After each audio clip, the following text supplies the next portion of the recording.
sob o título de A Vingança de Aristóteles. Ele trata, vamos dizer, de um erro de cronologia que está embutido na mente das pessoas e que realmente impede de compreender qualquer coisa do processo histórico dos últimos 4 ou 5 séculos. Isso tem efeitos muito profundos no julgamento que as pessoas fazem de questões da atualidade. Quer dizer, se você tem a perspectiva histórica totalmente falseada, o juízo que você faz do que está acontecendo agora também sai falseado, quer você perceba ou não. Então eu vou ler aqui e comentar. Se você frequentou algumas dessas curiosas instituições que no Brasil se chamam escolas, com certeza aprendeu que na Renascença o pensamento moderno dissipou as trevas medievais, colocando a ciência no lugar de uma névoa de superstições e crendices, como a magia, a alquimia e a astrologia. Se chegou à universidade, então, adquiriu a certeza absoluta de que foi isso que aconteceu. Pois é, aprendeu tudo errado. O assalto moderno ao pensamento escolástico, predominante na Idade Média, começou justamente trazendo de volta as práticas mágicas que a escolástica havia expulsado dos domínios da alta cultura. Os pioneiros da modernidade, eu vou ler tudo e depois eu volto e comento. Os pioneiros da modernidade, Tommaso Campanella, Giordano Bruno, Pietro Pomponazzi, Lucilio Vanini, entre outros, não só eram crentes devotos das artes mágicas, mas sua revolta contra a escolástica baseou-se essencialmente no desejo de colocá-las de novo no centro e no topo da concepção do mundo. O advento da física matematizante e mecanicista de Descartes e Mersenne em seguida, voltou-se muito menos contra a escolástica do que contra esta primeira leva de pensadores modernos. E nesse empreendimento serviu-se amplamente de argumentos aprendidos da escolástica. A única diferença substantiva entre o mecanicismo de Descartes e Newton e a escolástica é que esta última, seguindo Aristóteles, não apostava muito no método matemático, cujo repentino sucesso a pegou desprevenida e desarmada. A física aristotélica escolástica era baseada nas qualidades sensíveis dos corpos, dos quais ela obtinha por abstração os seus conceitos gerais. A ciência moderna desinteressou-se da natureza dos corpos e concentrou-se no estudo das suas propriedades mensuráveis. Daí resultou a concepção mecanicista, na qual todos os processos naturais se reduziam, em última análise, a movimentos locais e obedeciam a proporções matemáticas universalmente válidas. No mais, o mecanicismo cartesiano concordava em praticamente tudo com a escolástica, especialmente no tocante às provas da existência de Deus e da alma, bem como à liberdade humana. Hoje sabe-se que Descartes e seu amigo Marin Mersenne não estavam interessados em destruir a escolástica, mas em salvá-la da contaminação mágico-naturalista, para a qual a antiga física das qualidades deixava o flanco aberto. Bom, eu vou parar aqui e vou dar alguma explicação. O que é essa física das qualidades? Se vocês lerem a física de Aristóteles, vocês verão que Aristóteles não acreditava na possibilidade de uma ciência exata da natureza. Ele disse que exatidão só existe nas matemáticas e em metafísica. Na natureza tudo é incerto, nada corresponde milimetricamente a nada. Porque a natureza é, tal como eles o entendiam, é o mundo das transformações, é o mundo onde tudo está permanentemente em fluxo e nada é o que é. Então, só o que resta fazer é observar os fatos da natureza e obter por abstração os seus conceitos gerais. Por exemplo, os conceitos das espécies. Tá certo? E uma vez obtidos esses conceitos, então você pode combiná-los de várias maneiras e você tirar algumas conclusões gerais que se apliquem à totalidade da natureza, mas que nunca terão, vamos dizer, a qualidade de conclusões estáveis, exatas e definitivas. Será tudo sempre mais ou menos conjetural. Né? Por exemplo, na conduta de uma espécie animal, e Aristóteles descreveu, eu acho que, se bem me lembro, mais de 200 espécies animais. Né? Então, o livro dele sobre ciência natural raramente são lidos, mas talvez seja a parte mais importante da obra de Aristóteles. E, evidentemente, a conduta das espécies animais, por exemplo, ele escrevia em linhas gerais, mas não quer dizer que não possa haver uma exceção, não possa haver alguma surpresa. Tá certo? E Acontece, vamos dizer, que tudo isso era obtido, vamos dizer, pela observação a olho nu. Tá certo? É como se procede até hoje, no estudo de uma espécie nova que você tenha tomado conhecimento dela, você vai observar a conduta dela exteriormente, e sem nenhuma ilusão de você poder chegar a algum conceito matematizável da coisa. Acontece que, na medida em que esta física era toda baseada na abstração por qualidades sensíveis, então nada, absolutamente nada, impedia que você falasse de propriedades que são invisíveis ou sutis. Tá certo? Quer dizer, quando havia processos que você não conseguia explicar pelas qualidades visíveis, você apelava a forças sutis da natureza. Tá certo? E foi daí que foi se desenvolvendo toda uma tradição de alquimia, astrologia, magia, etc, etc. Todos os fatos relatados nestas ciências, ou como queiram chamá-las, eram tidos como fato da natureza. Tá certo? O próprio Santo Tomás de Aquino escreve o livro, né, sobre as forças sutis da natureza, tratado sobre as forças sutis da natureza, de modo que, por exemplo, esse fenômeno como das simpatias, né, que mais tarde, hoje, nós chamaremos de ressonância mórfica. O que eles chamavam de simpatia 10 séculos atrás é a ressonância mórfica, quer dizer que são elos que existem na natureza e aos quais não corresponde nenhuma conexão causal identificável. É um negócio do Rupert Sheldrake, né? Então, você tem aqui um ratinho no laboratório, está no labirinto, a hora que o ratinho descobre aqui a saída do labirinto, outro ratinho a 10 mil quilômetros de distância descobre também a saída do labirinto na mesma hora. Existem milhares de elos desse tipo, onde não há conexão causal. Então, esse tipo de fenômeno foi o que o Jung chamava sincronismo. Mas sincronismo não é uma teoria, é apenas o nome do fenômeno. Sincronismo quer dizer que duas coisas acontecem ao mesmo tempo. E dizer que duas coisas acontecem ao mesmo tempo não é explicá-las de maneira alguma, né? Então, a ressonância mórfica já é uma teoria um pouco mais elaborada do que a sincronicidade. Mas todas essas relações tidas como mágicas, que hoje chamaríamos ressonância mórfica, eram tidas como fatos da natureza, certo? Então, é claro que havia aí a porta aberta para uma inundação de loucura e charlatanismo. Você não tem limite ao que você pode especular nessas áreas. Por exemplo, certas semelhanças que podem ser observadas entre pessoas e animais, né, criavam toda uma ciência fisiognomônica. Por exemplo, tem os tratados de Jean-Baptiste Porta, são muito famosos nessa época, onde você coloca aqui o retrato de uma pessoa e do lado de um bicho que se parece com ela, ou um carneiro, uma águia, um boi, tá certo? E você vê uma série de semelhanças psicológicas entre aquele indivíduo e a espécie animal que lhe corresponde, tá certo? Quer dizer, tudo isso aí são estudos que depois foram abandonados e até hoje nós não sabemos exatamente o coeficiente de certeza ou de incerteza dessas coisas todas. Mas é claro que aí também o raciocínio por analogia, quer dizer, por semelhança externa das formas, tinha uma importância muito grande, e todos os fenômenos da natureza representavam analogicamente algo do mundo espiritual.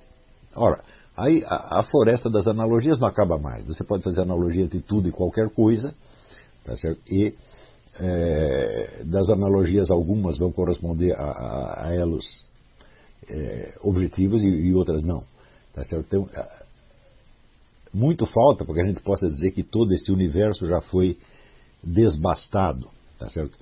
No livro do Michel Foucault, As Palavras das Coisas, existe um belo capítulo sobre o mundo das semelhanças, né? O Michel Foucault não é grande coisa, mas pelo menos nesse livro ele acertou muito com o seu estudo das semelhanças. Ele diz que, então, esta sociedade, cultura medieval vivia no universo das semelhanças, tá certo? Então, pela sua própria natureza, esses estudos analógicos eles podem se prolongar indefinidamente, sem que você jamais chegue à certeza de coisa nenhuma. Então você tem sugestões maravilhosas ali junto com fantasias absolutamente despropositadas.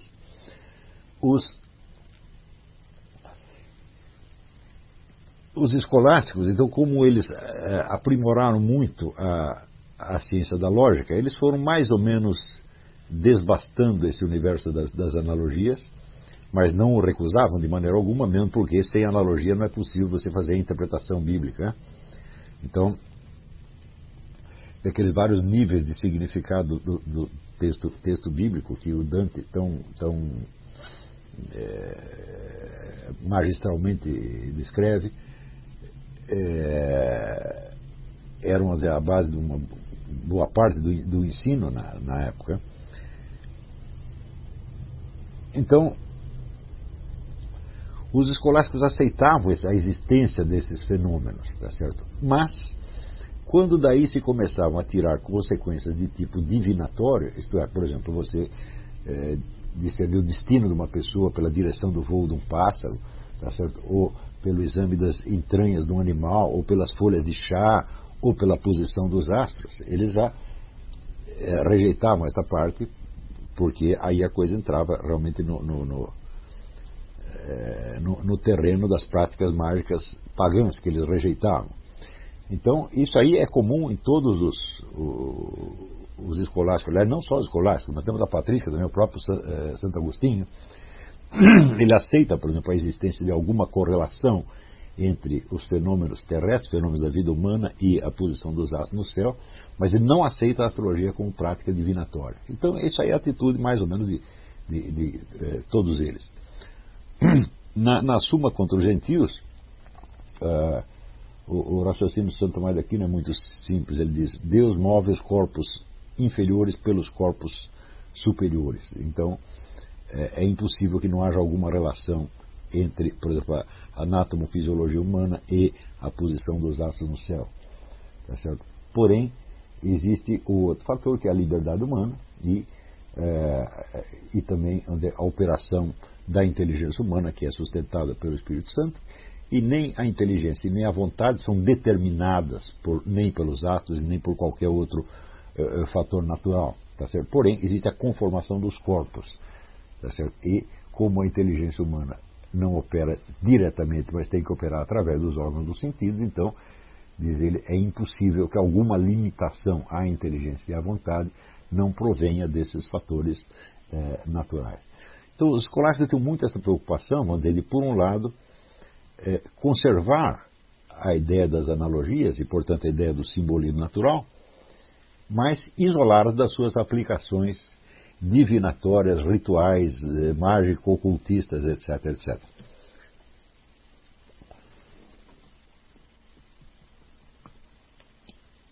Então, a primeira onda de pensamento moderno anti-escolástico parte justamente dos adeptos destas ciências que não aceitavam as limitações que tinham sido colocadas pelos escolásticos.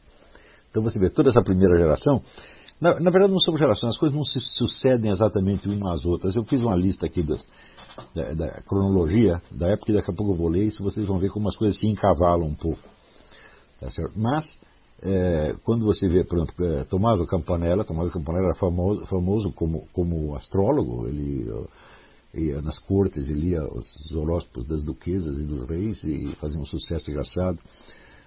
Giordano Bruno estava muito envolvido em práticas mágicas, e todos eles. Então, de certo modo, nós podemos dizer que essa primeira onda de pensamento moderno anti-escolástico foi uma revolta das crenças antigas contra aquele mundo todo organizadinho, aquele mundo doutrinal organizado que a escolástica tinha colocado em cima disso. Então foi como se o terreno embaixo começasse a se mexer e mostrar rachaduras no edifício em cima.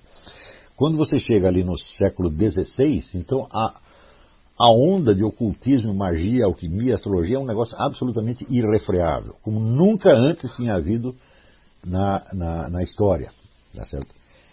Então, quando surge depois a ciência matematizante, ela foi inaugurada, na verdade, por Galileu, mas quem acaba de dar a formulação é Descartes e Newton. Quando aparece Descartes e Newton, a ideia principal deles não era voltar-se contra a escolástica. A escolástica já estava abalada por essa onda de ocultismo, mas foi voltar justamente contra o ocultismo. Tá certo? E nisto aí ele se aproveitava amplamente de argumentos escolásticos. Então a ideia de Descartes, Mersenne e outros era limpar a escolástica daquele seu resíduo que podia dar margem ao ocultismo. Qual era esse resíduo? Era a física das qualidades, a antiga física de Aristóteles. Então, você vê que todo este universo, vamos dizer, das ciências mágicas se socorria amplamente da física de Aristóteles. Tá certo?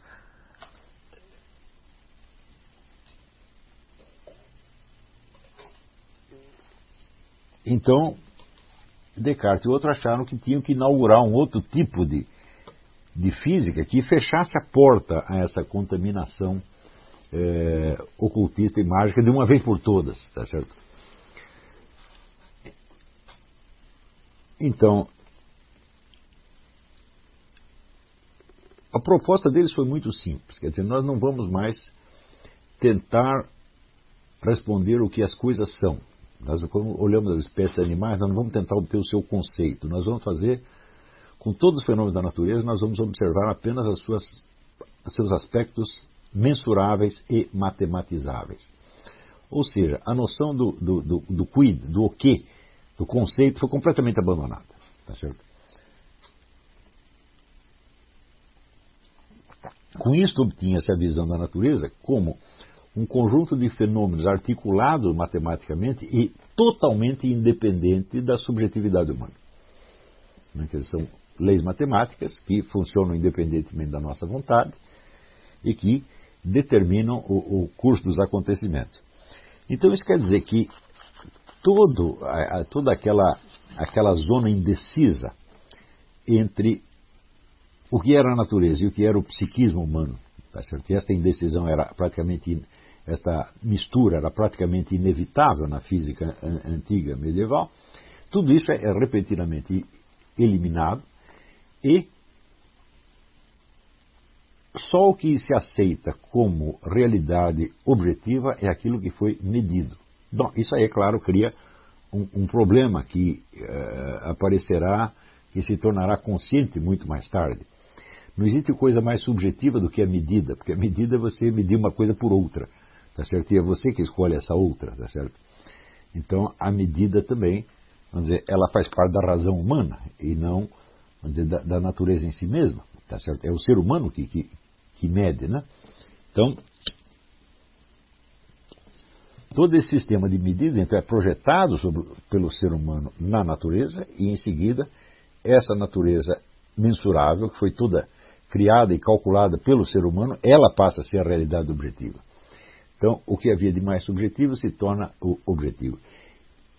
Isso é o que o Wolfgang Schmidt chama o fenômeno da bifurcação, e que ele estuda no livro O Enigma Quântico. Mas esse problema da bifurcação só vai se tornar consciente muito mais tarde. Naquele primeiro momento, o universo matematizável pareceu realmente ter uma existência por si mesmo, tá certo? E ele ser o mundo exterior. O mundo exterior é um mundo de entes matemáticos, tá certo? Dentro do qual nós vivemos. E o mundo da psique humana é uma coisa totalmente diferente, é uma substância de ordem diferente, como diz Descartes, quer dizer, existe a coexistência e a coisa pensante. Não há medida comum entre um e o outro. Né? Você vê, entre uma coisa ocupar lugar no espaço e ser mensurável, e uma coisa pensar, você vê que não é uma distinção feita, vamos dizer, por um mesmo critério. Você tem não só duas espécies de coisas, mas essas duas espécies são definidas por critério que uma não tem nada a ver com a outra. Porque o pensar não é o contrário do ter extensão. Ele é simplesmente outra coisa. Não é isso? Inclusive, é altamente duvidoso que os fenômenos psíquicos também não possam ser mensuráveis. Eles também podem, de algum modo, e o desenvolvimento da ciência mostrou isso. Portanto, a distinção entre a mente e a matéria extensa foi apenas, vamos dizer, um recurso provisório que foi usado, mas que no momento pareceu convincente. Então, vamos dizer, com essa ideia de um mundo totalmente objetivo, regrado por leis matemáticas, então todo o universo, vamos dizer, das simpatias, das analogias, da magia, tudo isso desaparecia do dia para a noite. Né? e dava aos intelectuais, aos filósofos, uma segurança muito maior de estar lidando com a realidade e ter se livrado, enfim, do universo de fantasias e fumaças mentais. Que isso era apenas uma ilusão, também acabou sendo demonstrado com o tempo. Tá certo? Porém, aconteceu, secundariamente, que no instante em que fizeram isso, eles completaram um trabalho que a escolástica estava fazendo, na medida que a escolástica tentava eliminar esse lado mágico-ocultista, ela foi reduzindo o simbolismo da natureza às puras figuras de linguagem. Tá certo? Então, a natureza deixa de ser um discurso divino. Não há mais meios de interpretá-la. Tá certo? Então, por exemplo, as figuras de linguagem usadas na Bíblia passam a ser exclusivamente figuras de linguagem, não simbolismo objetivo. Então, isso quer dizer que há um processo em duas etapas de eliminação do simbolismo da natureza. A primeira etapa vem com a escolástica, mas a escolástica ainda estava contaminada com isso por causa da física das qualidades. E, em segundo, vem a física matematizante de Descartes, Newton, etc., que daí acaba com o simbolismo e nada mais significa nada. Isso quer dizer que os objetos da natureza, não apenas eles perdem significado, mas já não interessa saber o que eles são. Interessa saber apenas quanto medem e como se comportam. Tá certo? Não deixou de haver quem na época percebesse que aí havia um problema, porque Leibniz, por exemplo, objetava que simplesmente não é possível você definir uma única substância a partir apenas das suas propriedades matematizáveis. Quer dizer, além de medir tanto, a coisa tem de ser alguma coisa.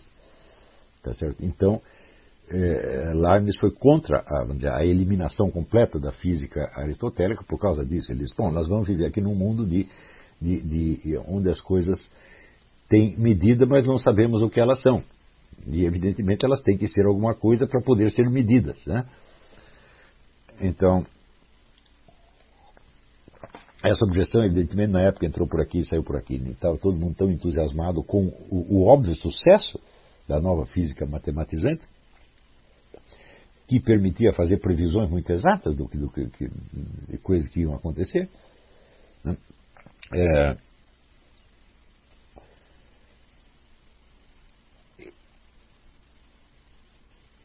E, no entanto, vamos dizer,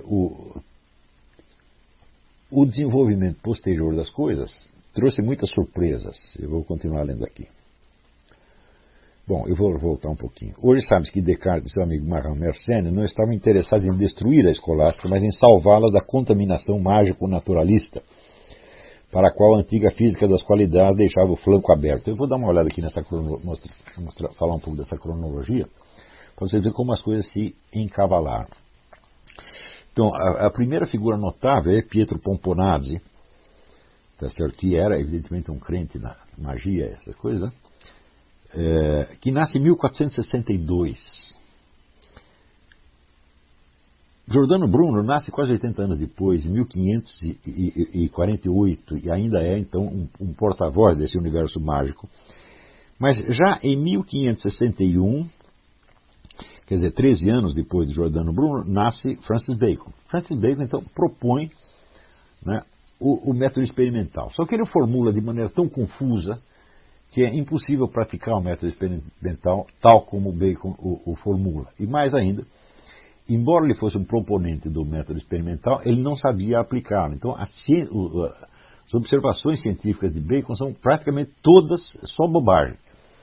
Tá certo? Então, era um indivíduo que ele anteviu algo da possibilidade de uma ciência exata, tá certo? Mas a mente dele ainda estava enormemente contaminada de magia, de confusão mesmo. Né?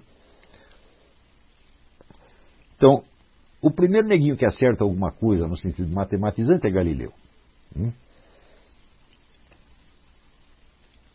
E, no entanto, nós vemos que a ciência dele ainda não estava tão claramente definida quanto a de Descartes e Newton, porque muitas vezes ele usa de argumentos puramente literários ou retóricos para provar as coisas que ele está dizendo. Então, mesmo sendo um gênio matemático e já um cientista de tipo moderno, ele ainda tinha, ele estava ainda envolvido naquela indefinição, naquela zona obscura entre, vamos dizer, psique e natureza, ou entre a linguagem, entre o mundo dos signos e o mundo das coisas mensuráveis. Ainda tinha isso na cabeça do próprio Galileu, né? Mas depois nasce Tommaso Campanella, que é já o ocultismo a pleno vapor, né? E Lucilio Vanini,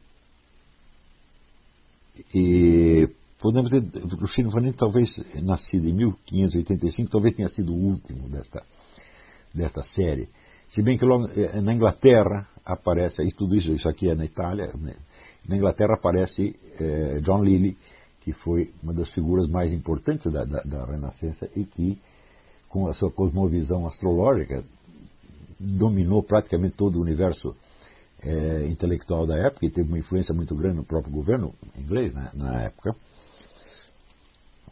E a figura mais interessante desse período é justamente Marin Mersenne, que não é um personagem, não é um filósofo de grande gabarito. Ele se celebrizou sobretudo com um tratado de música, um tratado matemático de música, que era realmente uma coisa notável, mas não era um filósofo criador. E era um grande amigo de René Descartes.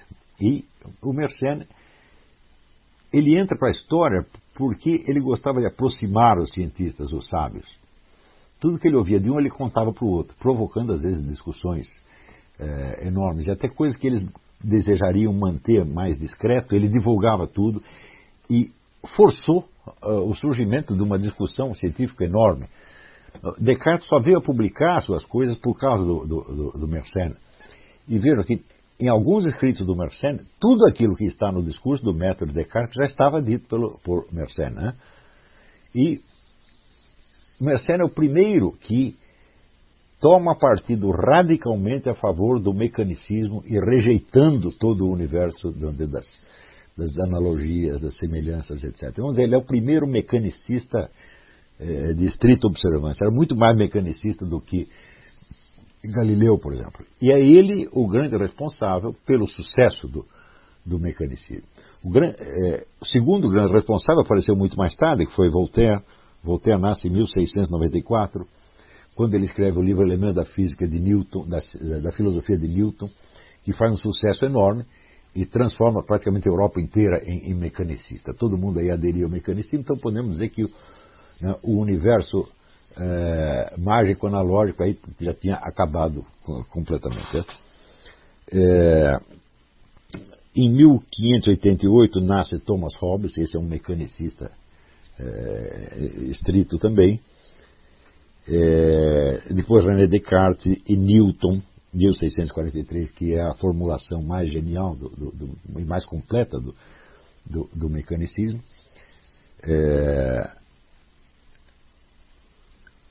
Depois, Newton nasce em 1643 e 3 anos depois nasce Leibniz. Leibniz é também um mecanicista até certo ponto, mas ele acha que o antigo mundo da semelhança, a física das qualidades, não pode ser totalmente jogada fora, senão o mecanicismo se tornará uma coisa vazia. Você vai viver num universo de aparências matemáticas, onde você não sabe o que as coisas são. Tá certo? É um universo sem coisas, é um universo constituído apenas de propriedades matemáticas. Isso de fato aconteceu.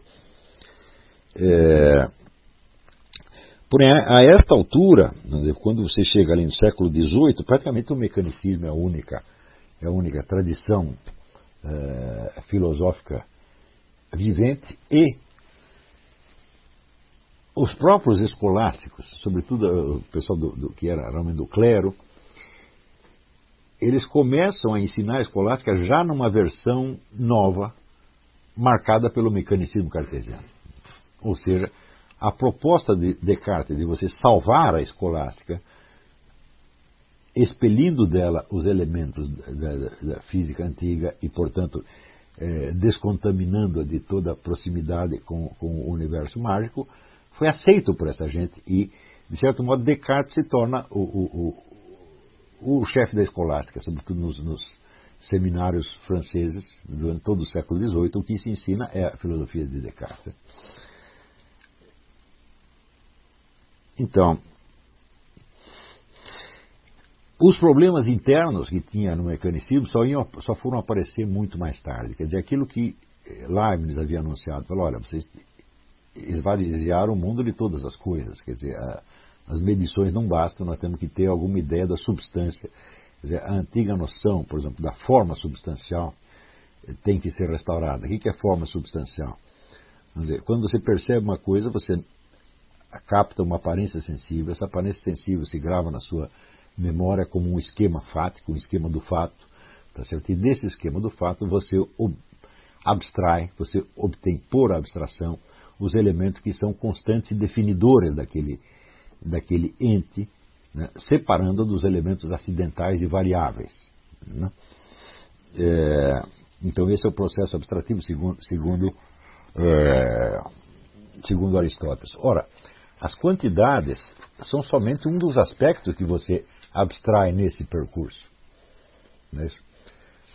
Se você fica somente com as qualidades matematizáveis, então desaparece a noção do quid, do que é.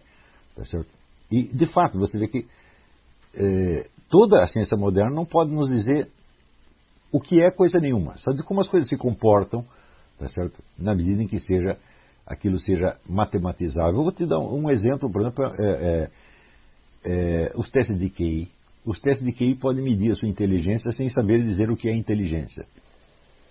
Tá certo? Isso é só um exemplo entre milhares, né?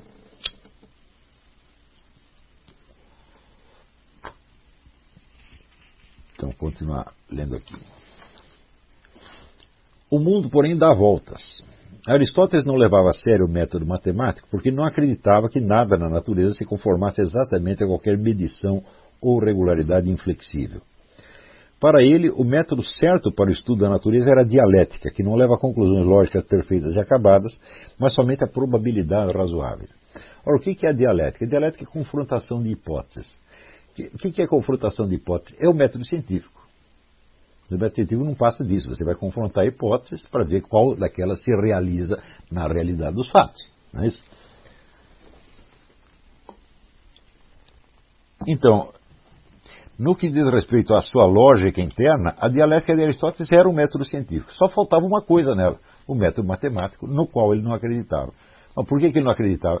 É simples. No tempo dele não havia matemática suficiente para lidar com coisas incertas. Isso só veio aparecer graças ao próprio Newton e Leibniz, que desenvolveram o quê? O cálculo, que é provavelmente a descoberta lógica mais sensacional de todos os tempos, que lhe permite lidar com elementos incertos e inapreensíveis, por assim dizer. Tá certo? Então, o desenvolvimento da física quântica no século XX mostrou que as leis inflexíveis da física newtoniana só valiam para o quadro das aparências macroscópicas.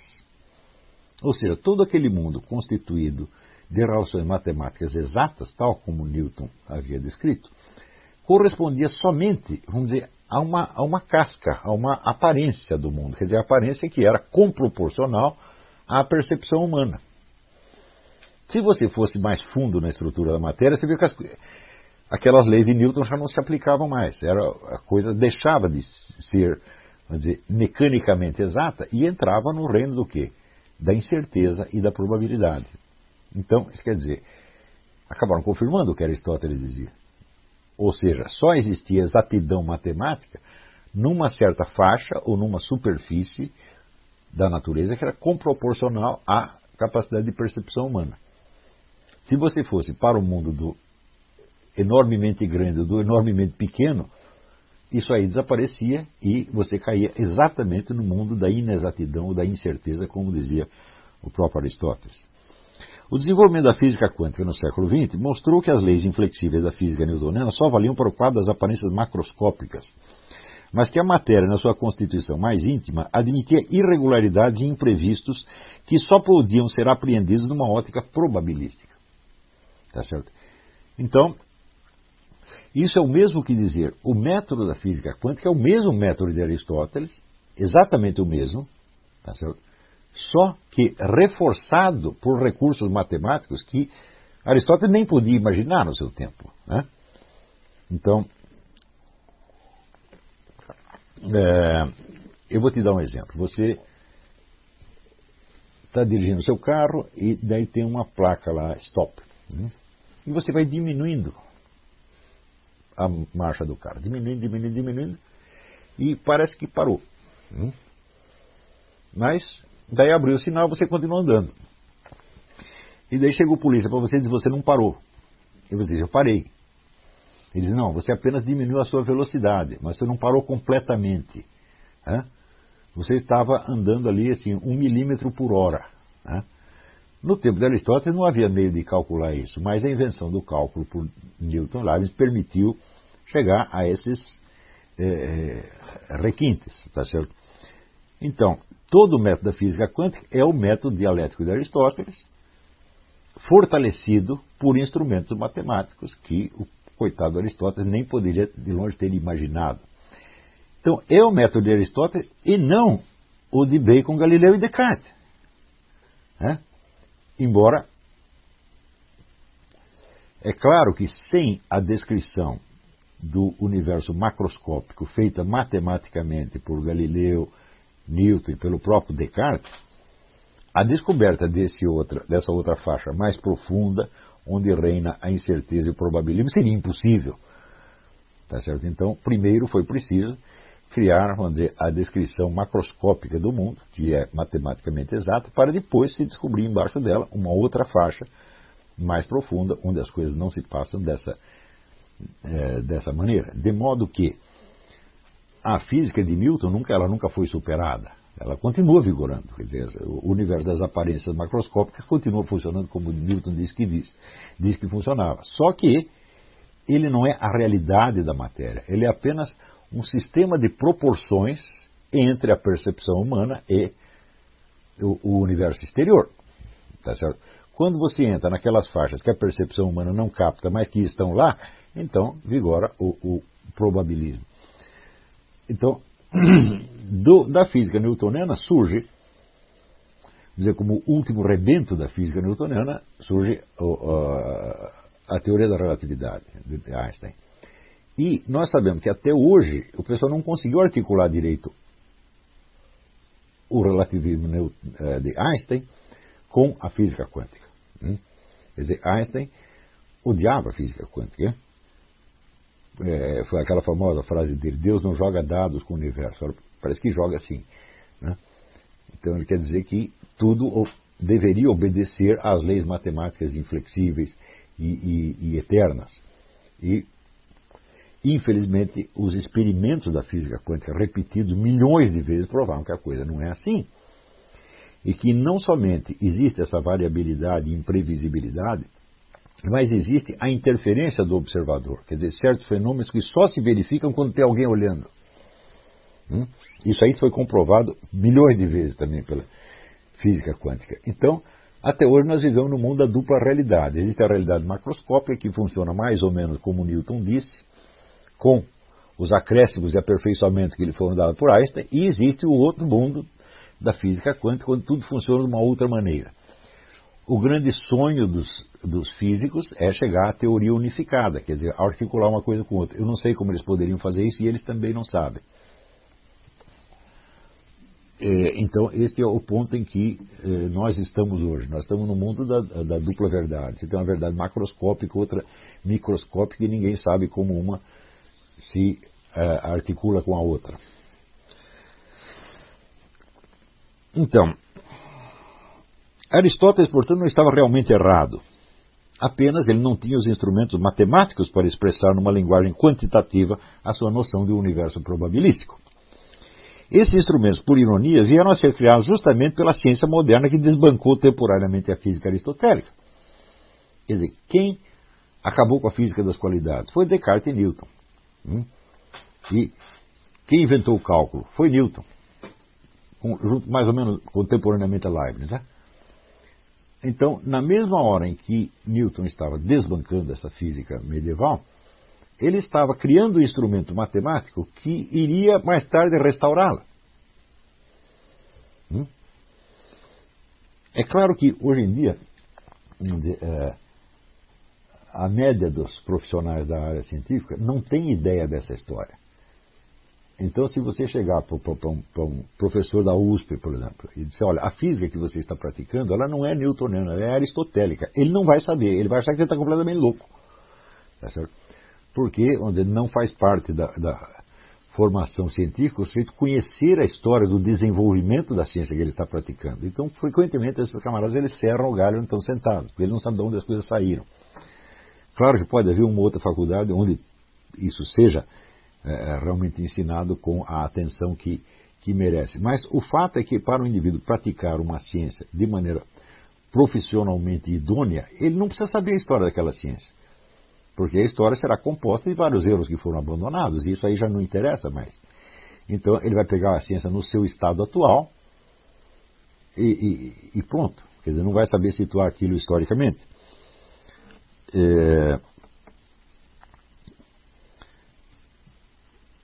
Você vê que nem em geral a gente vê, eu vejo por reações a coisas que eu digo, que as pessoas não sabem sequer distinguir entre o que é uma ciência e o que é a história da ciência. Né? Ele diz, o Olavo está dando palpite em física. Eu palpite em física nunca dei nenhum, eu estou dando palpite em história da física. Pô. Né? Uma coisa não tem absoluto, são especialidades tão radicalmente diferentes que você pode perfeitamente estudar uma sem a outra. Você pode estudar a história da física sabendo muito pouco de física. Tá? Você pode saber assim, a física da escola secundária, e aí daí você vai entender o desenvolvimento da física, tá certo? E do mesmo modo você pode saber muita física e não ter a menor ideia de como aquilo se formou e de onde saiu, né? E quais foram, por exemplo, as alternativas abandonadas e, sobretudo, se essas alternativas abandonadas ainda podem ter alguma utilidade no futuro. Sem a arte do cálculo, descoberta por Newton e Leibniz, a física quântica seria impossível. Mas desde o advento desta última, o abismo que separava o probabilismo aristotélico da física matematizante foi transposto. Um pouco mais adiante, uma releitura da física de Aristóteles demonstrou nela, por baixo de erros de detalhe, por exemplo, quanto às órbitas planetárias, que ele acreditava que eram rigorosamente circulares, tá certo? Uma metodologia científica geral bastante fecunda e compatível com as exigências modernas. Na celebração dos 2.400 anos do seu nascimento, em 1991, Aristóteles provou que era até mais popular entre os cientistas do que entre os filósofos de ofício. Isso aparece claramente na antologia organizada pela Unesco, que chama Pensées avec Aristote. Foi publicada em 91. E a maior parte dos contribuintes ali não são professores de filosofia, são cientistas, são físicos, biólogos, etc. Eles que estão interessadíssimos no quê? Na leitura da física, entendida não como ciência da natureza, mas como metodologia da ciência. Então, foi a grande descoberta. Peraí, isso aqui não é um livro de física, só se chama física, mas é um livro de metodologia da ciência. E essa metodologia, nas suas linhas gerais, não só está certa, como expressa exatamente aquilo que nós estamos fazendo hoje. Eu acho que isso não chegou ao Brasil até hoje. Você fala dessas coisas, né? A pessoa não sabe do que você está falando, né? E às vezes ficam escandalizadas. Né? Não teve um sujeito que disse que eu contestei a lei da gravidade? Você diz que o Newton estava errado numa coisinha, eles acham, não. Então, se ele diz que ele está errado numa coisinha, ele é totalmente contra Newton e, portanto, ele deve ser adepto da teoria oposta. Né? Assim como eu digo, olha, até hoje você não tem provas cabais do heliocentrismo. Então ele é a favor do geocentrismo. Eu digo, não, do geocentrismo também não tem provas.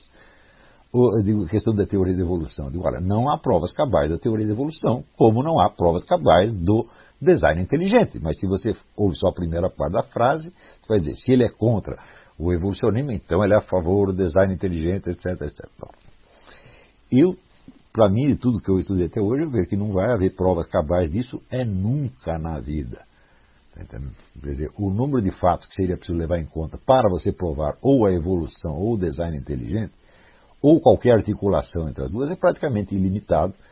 Porque se você quer provar o design inteligente, agora, para cada sinal de um design inteligente que você encontrar na natureza, você vai encontrar algum sinal de irregularidade e absurdidade junto. Você vai encontrar o paradoxo, sempre. Isso nunca vai acabar. Então, eu acho que, por definição, toda teoria abrangente que diga respeito à totalidade da realidade, né, só pode ser defendida num terreno puramente lógico ou metafísico. Mas você diz, vou fazer uma ciência experimental da totalidade, fala, isso não faz sentido, a própria expressão não quer dizer nada. Então vamos lá. E no livro O Enigma Quântico, o físico Wolfgang Schmidt demonstrou que todas as chaves conceptuais para uma fundamentação filosófica da física quântica já estavam dadas com séculos de antecedência na escolástica de Santo Tomás de Aquino. Era a vingança completa.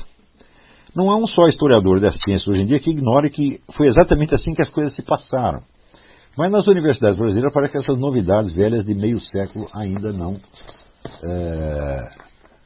não chegaram. Ora, você vê que o que justifica, vamos dizer, esta arrogância cientificista, que diz, por exemplo, que todos os fenômenos da consciência humana podem ser explicados pela fisiologia do cérebro, se não uma interpretação histórica errada. A pessoa não sabe como foi exatamente o desenvolvimento efetivo nas origens da ciência moderna. Então, ele acredita piamente que a ciência moderna ela é, quer dizer, o reino da observação matematizante de modo onipotente, que vai poder resolver tudo isso aí. Tá certo? Mas, acontece que aí você entra numa série de contradições. Por exemplo, você pode descobrir que um ou outro ato de consciência humana depende do cérebro. É claro, é evidente, algum tem que depender. Mas o que se usa aí como definição de consciência é uma definição restritiva, quer dizer, a consciência fica reduzida à simples notificação de alguma coisa. Agora, você imagina o seguinte, você pega, né, a peça o Ray Lear, você veja a multidão de conexões e implicações que aquilo tem para a interpretação do conjunto da história, da condição humana, etc, etc. Para escrever o Ray Lear, Shakespeare tinha que perceber tudo aquilo ao mesmo tempo. E isto é a consciência humana. Ora, se fosse possível explicar este conteúdo de consciência pelo funcionamento do cérebro, você teria que mostrar cada uma dessas conexões. E não apenas um elemento simples, como, sei lá, uma luz que acende e a reação do seu olho. Não é assim, tá certo? E você mostrar a simples, não digo a conexão causal, mas a simples concomitância entre a imaginação de Shakespeare e as sinapses no seu cérebro é absolutamente impossível. Então, quer dizer, quando você fala de consciência humana, você está falando de consciência de totalidades imensamente complexas, tá certo? Então, os próprios níveis de significado do Ray Lear são tantos que você se perde ali no meio. Eu digo, como é que eu vou achar correspondência disso aí com cada sinapse no cérebro de Shakespeare? Isso é absolutamente impossível, tá certo? Além do que,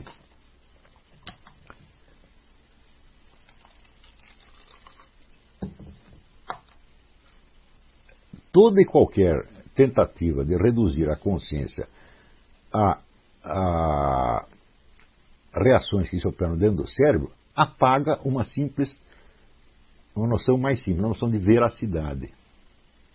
Quando eu digo, por exemplo, que 2 mais 2 é 4, isso depende do meu cérebro? Não, 2 mais 2 são 4 mesmo que não existisse cérebro humano algum. Tá certo? Se isso fosse apenas uma reação cerebral, então todo o reino da matemática elementar estaria dependendo do cérebro humano. E, portanto, não teria validade universal. Seria apenas, vamos dizer, um retorno ao bom e velho psicologismo que Edmundo Husserl já destruiu de uma vez por todas nas investigações lógicas. Tá certo? Mas por que as pessoas chegam a defender essas posições que são absolutamente indefensáveis? Porque elas têm uma visão histórica errada da ciência que elas estão praticando. Quer dizer que a visão deformada do passado conduz o indivíduo a defender coisas indefensáveis no presente. Então, aí de novo, em qualquer disciplina que você esteja estudando, seja a biologia, seja a física, ou seja a linguística, é só o conhecimento da história dela que vai dizer exatamente onde você está e o que você está fazendo na realidade. Tá certo? O conteúdo teórico daquilo que você está pensando dentro daquela ciência lhe parece muito certo porque já é recortado dentro dos parâmetros, dos conceitos dessa mesma ciência. E, portanto, não corresponde exatamente a nada fora daquela ciência. Né? Porque toda ciência, nenhuma ciência estuda fatos concretos. Estuda apenas um recorte abstrativo. E dentro desse recorte abstrativo, bom, aquilo pode ter uma validade universal. Mas acontece que quando você quer explicar a consciência a partir da neurociência, você está falando somente daqueles aspectos da consciência que são acessíveis aos métodos neurocientíficos, e não do restante. Então você já delimitou o terreno, tá certo? E você tira conclusões que são válidas para aquele terreno. Mas, se você não sabe onde está essa ciência, como ela se formou, quais são os antecedentes, você vai ingenuamente acreditar que as conclusões que são limitadas por um quadro metodológico já determinado de antemão são válidas universalmente e independentemente dos pressupostos metodológicos.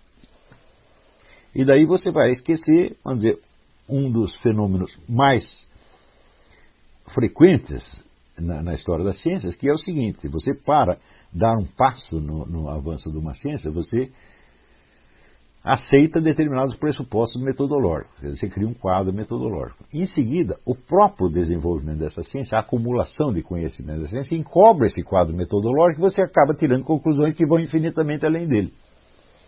Isso aí, vamos dizer, é o que permite hoje aberrações como esse negócio da mudança climática, a ideia de você poder medir a influência humana, tá certo? No cosmos como um todo. Fala que isso não é mensurável. Né? Então, quando você diz, olha, é a ação humana que está provocando tais ou quais coisas, né? No sistema solar. Eu digo, não tem nenhum meio de você medir isso aí. Mas você pode conjecturar. Tá certo? Só que você esqueceu que isso é conjectura apenas. Né? E assim por diante. Bom, espero que tudo isso tenha ficado claro. Se houver dúvidas, na segunda parte a gente resolve. Ou tenta resolver. Então, daqui a pouco a gente volta. Desligou aí?